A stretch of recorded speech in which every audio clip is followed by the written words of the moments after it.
All right, thanks, Michelle. Let's speak to political analyst Justice Malala to unpack this for us even further. Justice, some of these ministers were in their portfolios for about 6 months or so. They're being moved. What's the strategy here, if there is one in the first place? I don't think there's one at all. This is not about policy. If you think about Home Affairs, Minister Mkhize came in, started doing a few things, kick-started the Zimbabwe exemption program, for example. But 6 months is nowhere near for a minister to get their teeth into the issues and to actually start implementing. And now she's gone. She's in a whole different portfolio, replacing Blade Nzimande. You think of all the other portfolios, they've barely arrived and they've moved on. Ayanda Dlodlo in communications this morning announcing that we have a board for the SABC, and boom, gone. So quite frankly, I think this is about internal ANC politics. It's about President Jacob Zuma securing his base before the December conference of the ANC and through to 2019, as Angelo Fick was saying. I think that this is a longer-term game, but that is aimed and that is about the person of the president and the power and patronage that he's built around himself since 2007 when he took over as ANC leader.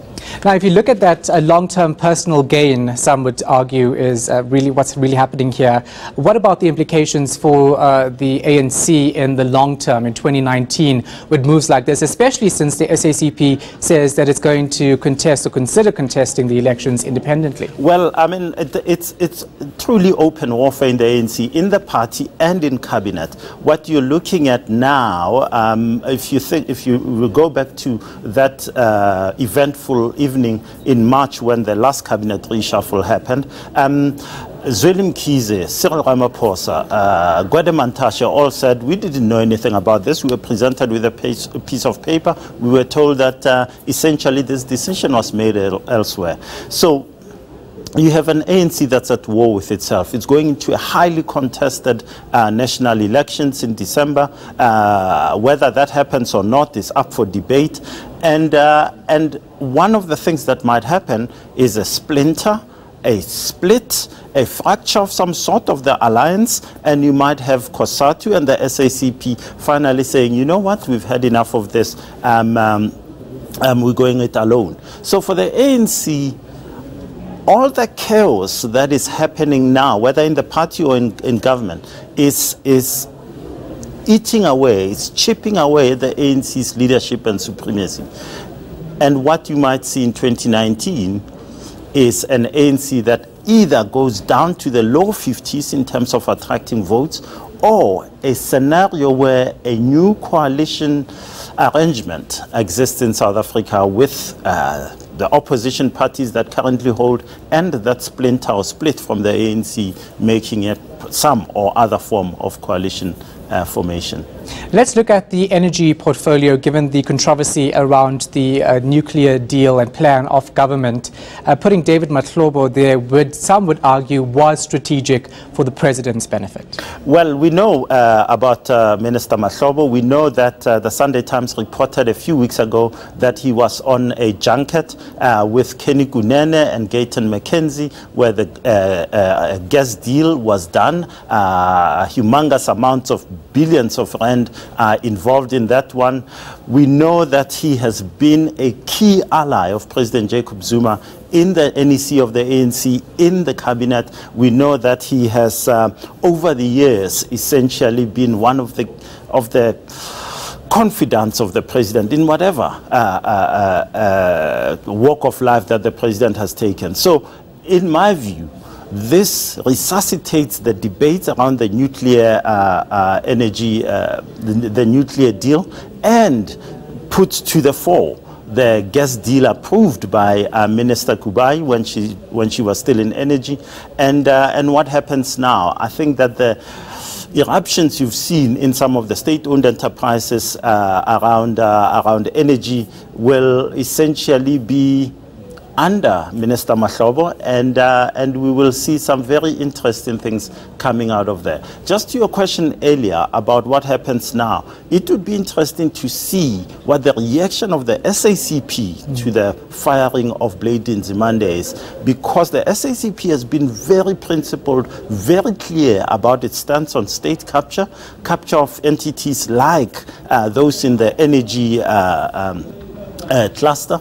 And so what happens over the next few weeks and the response by the SACP may trigger something in the tripartite alliance even before we go to the conference in December. And that would cause more chaos, more turbulence, and might push President Zuma to act again, and may push indeed some of the 6 other SACP cabinet members to perhaps even walk out, and we would have a secondary cabinet reshuffle on our hands. Now, let's talk about the implications for the higher education department in itself. Some argue that Blade Nzimande was actually addressing the tertiary institution crisis, and now that he's out, government's left in a tight spot. Does the president think about the consequences of certain things like that when he makes this decision? Well, the president has certainly decided to keep quiet on these issues. He hasn't really given us reasons why he believes that all these things are happening. He hasn't taken the nation into his confidence. So, you know, we're scratching around in the dark here.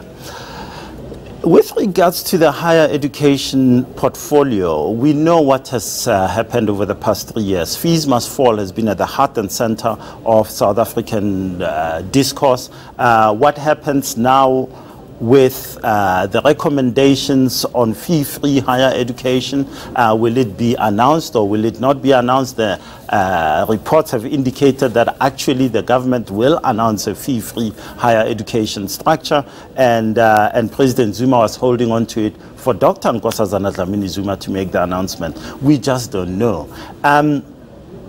But this is an area of crisis, just as the economy is a huge area of crisis. SOEs are huge areas of crisis. Have the issues been addressed? In my view, in terms of Dr. Blade Nzimande being moved out, no, you haven't addressed the issue. In state-owned enterprises which fall under Minister Brown, who by now, in any self-respecting democracy, should be fired after the revelations that people close to her, including her partner, benefited from Eskom. No, she hasn't been touched.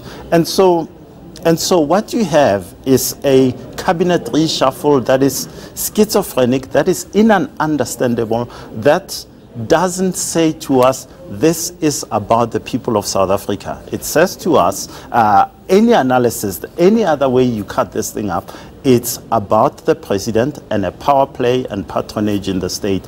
And this is what we're sitting with as the ANC goes to its conference, as South Africa waits to vote in 2019. The fact that the so-called questionable ministers like Lynn Brown and Bathabile Dlamini have not been moved, they survived this reshuffle, does also raise questions about the motive of the president when he makes this decision. He, of course, would say it's in the best interest of his administration and of government. Well, that's what he would say, but clearly, when everyone is sitting there waiting for action on state capture, and nothing happens, when everyone is sitting there waiting for action, some word about what's happening with the social grant system and whether it's being migrated to the post office or some other new entity, given what has happened with the current contractor.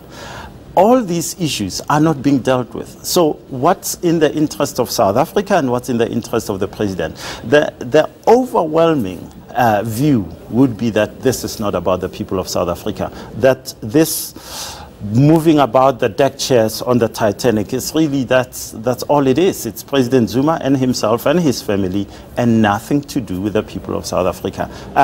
If you look at today's movements, there isn't a single one that addresses any of the burning issues that South Africa has gone through today, whether it's the state capture inquiry that began today in Parliament, nothing that speaks to what is happening in there. All right, thanks so much for that. Appreciate it. That was political analyst Justice Malala. As frank as ever, of course, we'll continue our coverage on the president's cabinet reshuffle. Blade Nzimande has been sacked as the higher education minister. Several moves as well. Details coming up in a moment. This is The Lead. Stay with us.